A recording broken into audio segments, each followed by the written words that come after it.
E aí galera retada, beleza? Meu nome é Jefferson Ribeiro e você está no Cangaceiro HQ. No vídeo de hoje eu venho falar sobre o número 2 do Conan o Bárbaro, a nova série bimestral, né, do Conan. E essa série, ela faz alguns meses que foi lançada aqui, a gente fez o vídeo do número 1 e depois de alguns meses chega o número 2. Né, demorou bastante, a gente está tendo problemas com relação à distribuição desse quadrinho aqui, principalmente para o Nordeste. Vamos falar aqui sobre as minhas impressões sobre essa história. Com relação ao formato, é o mesmo. Capa cartão, papel crochê, custando R$ 9,90. São 52 páginas, nesse caso, mais bem aproveitadas, nessa segunda edição. A equipe criativa, né? Temos aí no roteiro o Jason Aaron, o Mahmoud Asrar, e nas cores nós temos o Matthew Wilson, que assim é muito importante mencionar isso porque as cores fazem muita diferença tanto nessa como na Espada Selvagem de Conan nova, que eu vou comentar em um outro vídeo, beleza? E aí o seguinte, falando sobre a história em si, há uma grande saga, um grande arco que a gente começa a entender agora direitinho, chamado A Vida e a Morte de Conan. São várias partes. Em cada parte dessa saga existem histórias pontuais, capítulos pontuais, que são aí os títulos das aventuras de um Conan mais jovem. Mas todo final de história eles fazem menção a uma outra linha temporal, que é no futuro o Conan mais velho, o Conan Rei. Então temos dois eixos, né, narrativos aqui. Na maior parte do tempo nós veremos o Conan jovem. Nesse caso aqui é um garotinho de 17 anos. Super fortão, né? Mas vamos lá. A primeira história chama-se Fronteira Selvagem, onde o Conan ele começa enfrentando os Pictos, que são uma espécie de tribo selvagem.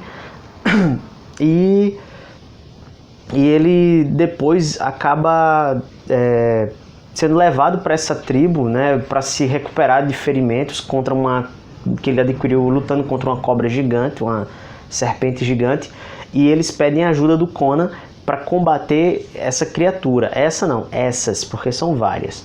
Então o Conan ele passa a conviver um tempo nessa tribo enquanto se recupera e se prepara para a sua investida contra essas cobras. Nesse período ele começa a se afeiçoar àquela região, aquele local, aquelas pessoas, e elas também começam a respeitá-lo, né? Mas no fim a gente vê que após o Conan ter ajudado eles e ele ter até recebido o convite para permanecer na tribo, o Conan ele percebe que, embora ali ele se sinta bem, ali ainda não é o seu lar e que ele prefere estar vagando, né, e conhecendo novos lugares. Então a gente percebe um Conan muito mais solitário, apesar de ser um cara bem assim, né, da farra e tudo mais, né? O Conan é um personagem extremamente solitário. Na segunda edição, na segunda história, né, nós temos aí um debate muito rápido, já que as histórias são bem curtas, sobre o Divino. Como assim o Divino, né? O Conan ele estava para ser enforcado, condenado por ter roubado ouro num local chamado Árvore Vermelha, e o tronco da árvore cai, começa uma confusão. O Conan não é executado nesse momento, mas ele é detido. Lá ele tem uma conversa com um sacerdote, né, que ele pergunta se o Conan quer pedir perdão, quer se converter, quer chorar, orar, enfim. E aí é quando ele lança aquela frase que é título aqui da revista, né? Cimérios nunca oram. Né? Eles conquistam o seu destino, eles forjam o seu destino com suas mãos. Então o Conan ele dá uma noção de como é a visão dele do divino, né?